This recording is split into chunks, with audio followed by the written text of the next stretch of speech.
Hi guys, welcome back to the channel. This is NASA's Thread. So today we'll be making this detachable keyhole top. All right, it's more like a half top, right? So if it's something you're interested in knowing, keep watching. Let's get started. So for a start, I'm using a pattern paper to draft out firstly before I cut on my fabric. So I'll go ahead and draw a line at the top of my paper which serves as my shoulder line. Now my paper is folded into two. All right, then from the center of my paper I'm going to mark half of my shoulder, which is 7.5 inch, and then I'll go down by 1 inch for my shoulder slant. And from the point of my shoulder where I went down by 1 inch, I'll mark 7 inches, which is my armhole length. Now to get this, divide your round bust by 4 and then add 1.5 inch to that. That's the circumference of your round bust divided by 6, and then 1.5 inch to that. Okay, so I'm going ahead to rule a line horizontally and vertically to indicate that point. Then I'm marking a neck width for 3:3 for the front, okay, and then 1.5 for the back. Okay, so the neck depth for the back is 1.5 inches to the neck width of 3 inches. All right, and then the neck depth for the front is 3 inches to same neck width of 3 inches. Okay, so we've gotten our neck width. So the next we want to do is to connect our shoulder slant into the neckline like so. So I'll just go ahead and connect it. So for our armhole, we're going to mark quarter of our round bust and then mark it down at that line. So for me, I marked 8.5 inches, which is quarter of my round bust, and then I took half of my arm measurement. Okay, I went in by 1/2 inch at that point, marked it down, and then I'll use my rule to connect the point I made together like so. All right, so we have that. Now remember, we're going to have the back arm and the front arm. Okay, so I just went ahead to connect the back armhole, just connecting from that point without going in. Okay, then from the line where I have my armhole measurement, I went down by 2 inches. Now this place depends on how much you want. This is like the length of the top, how you want it to come down. So I just used 2 inches for mine, and I went ahead to rule a line at that end like so. Okay, on that line I will also mark quarter of my bust measurement, which is 8.5 inches, and then I will add allowance to that. So I added 1 inch of stitching allowance to mine, and then I'll connect both points together with a row like so. So I'll go ahead and cut it out firstly. So we have our back pattern. Now this doesn't have a dart because it doesn't get to the waist. Remember, the waist, the dart starts from the waist. Okay, so it doesn't have a dart because we don't get to that point. So I just traced out the back first. Now I placed it on a piece of fabric. The distance you can see in front where I have extra inches is 1 inch, which I've left for my zip allowance. Okay, because I'll be using a zip for the back. And then I'm going ahead to cut this, leaving 1/2 inch around it, except the armhole area where I will not be adding this 1/2 inch allowance, but the other areas I'm adding 1/2 inch. I'll add at the neckline and the other end of this. Okay, so you can see how this looks like after I did that. All right, so I'll go ahead and take this out, and then we can work on our front. Now for the front, from the center front, I'm going all by 1.5 inch, and I'm marking this also at the other end. All right, then I will make a connection from that end with my curve rule to the other edge of my pattern paper like so. Okay, so this is what you should have, and then you can go ahead and cut it out, trace out the neckline and then the arm area of this.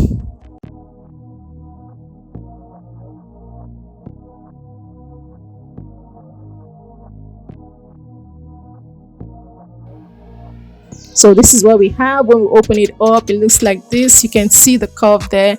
It looks so nice. Okay, so go ahead and replicate this on material. Okay, and as you're replicating on your material, ensure you also cut on your lining piece. Okay, so I did the same thing I did for the back wire cutting. I added half of an inch to the shoulder, to the neckline, to the side, but for this I didn't add to the center front. Remember, this is on fold, so I didn't add to the center front. And then adding extra half of an inch also to the bottom, so I just added everywhere apart from the middle of this. So I finished doing this, and I also went ahead to cut out on my lining piece like I said. So I'll go ahead and stitch this round, closing the zip allowance area, the neckline, the down part of this, and leaving the armhole area open. That is the only end we are going to leave open for this. I'll be doing this for the two parts of the back, and then for the front also. I'll open this up. Remember, when you're stitching, ensure you open this up. Okay, so we're going to stitch the neckline, the under part, that's the hem area. I'm leaving the shoulder and the sides open. Now for our sleeve, I want you to know that you can use any kind of sleeve you want to use for this. All right, so you can use from a bell sleeve to a basic sleeve, that's a straight sleeve, to an exaggerated sleeve. Your sleeve design depends on you and how you want it to turn out. Okay, but for me, I'm going to use the sleeve design. So from the beginning of the video, you might have seen the sleeve I used. It is not a bell sleeve like it is commonly used. So for my sleeve, I went ahead to draw a line. I folded my fabric, and then I drew a line, marked the full length I want my sleeve to end, and I'm going ahead with my rule to just mark it at that end to indicate that point. All right,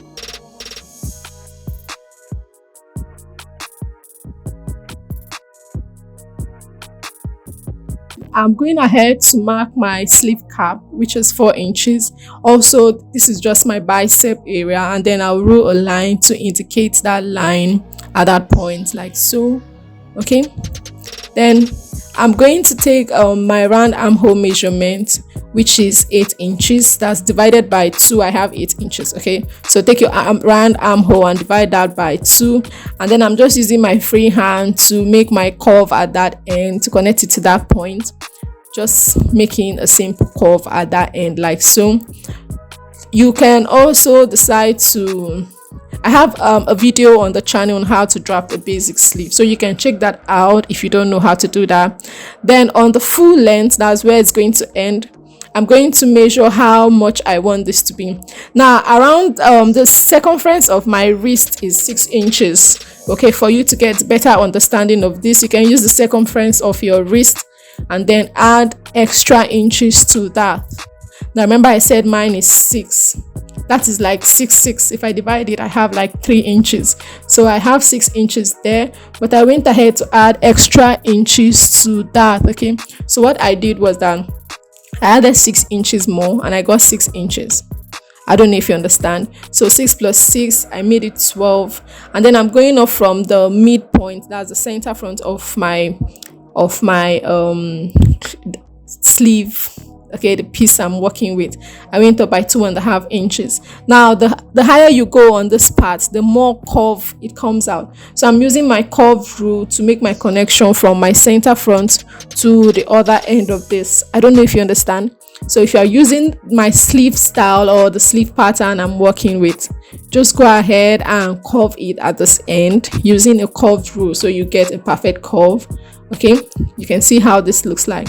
Then on the top part of this, I'm going to add 1 inch. So remember, we added 1 inch for seam allowance, and then I'll connect it to the full length of my sleeve, after which I'll go ahead and cut it out.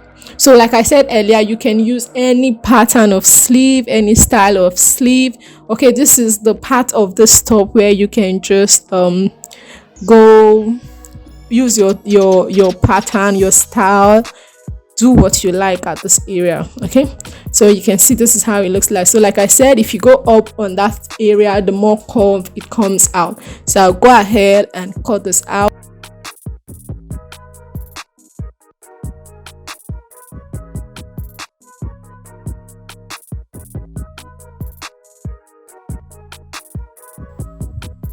So we have our sleeve. I'll also replicate this by cutting it out on a lining, because I want to use my lining, I want to use a lining piece to turn this over.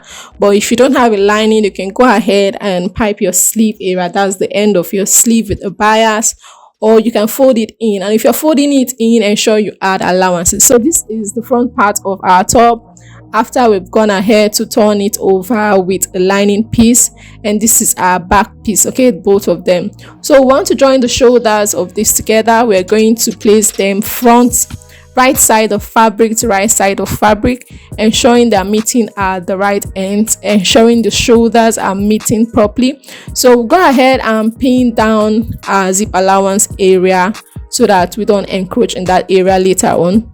But for now, to work on the shoulder area, I'll take one of this, okay.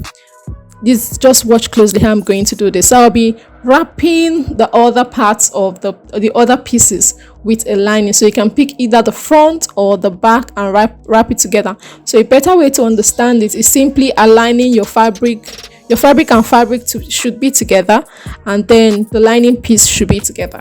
I hope you got that right. And then go ahead and pin this off through to keep them in place. Do the same thing for the other part of the shoulder. So it's simply the same thing. Use one of the lining piece, might be the one for the front or the other for the back, and use it to wrap.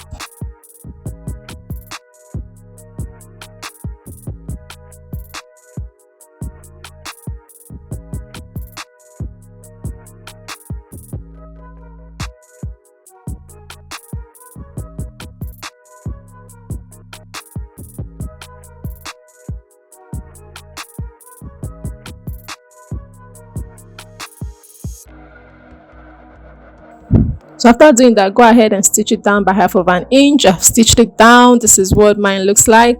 And I've also gone ahead to pin my zip allowance area so that it doesn't encroach, okay. Like I said, I've gone ahead to turn my sleeve with a lining. I want this to be really nice. I went ahead to turn this out with a lining. So I want to attach my sleeve to the bodice right now. I'll get the mid of my sleeve, that's the middle point of my sleeve, while it is folded, and then I'll make a notch at that end, pin the notched part I made of my sleeve, that's the midpoint of my sleeve, to the area where I joined my shoulder, okay. So that's just it. That's how to attach a sleeve to the dress. You have to ensure that it's aligning to the areas it needs to align, and then go ahead and stitch the ends together like so, okay. So you want to stitch them together from this end to this end, and then to the other side, and repeat the same process for the other one. So this is what it looks like after I stitched it down. You can see our top is gradually coming in together, okay. So we want to close down the sides of this. Remember, our top is not so long, okay. The length of our top is short, so we want to close this down. So to close this down, the allowance we added for this was 1 inch. So whatever allowance you added for yours, go ahead and use that to stitch it down, okay. Then when you come to the bodice area, remember we also added 1 inch to the bodice. That's the breast area. We added 1 inch for our stitching allowance. Go ahead and use same allowance to stitch down the sides, okay. Ensure you use same allowance to stitch it down to give it a better fit around your body. All right, so I'll go ahead and do that now. I'll just stitch it down and I'll show you what this looks like. I've stitched it down. This is what it looks like after stitching down. This is like the final look of our top, and I've also gone ahead to fix a zipper for this, okay. So if you enjoyed watching this video, let me know in the comment section what you think about it, and don't forget to like. And if you're yet to subscribe to the channel, please subscribe, turn on your notification bell so be notified whenever I post a new video. Thank you for watching, and I will see you in the next video. Bye.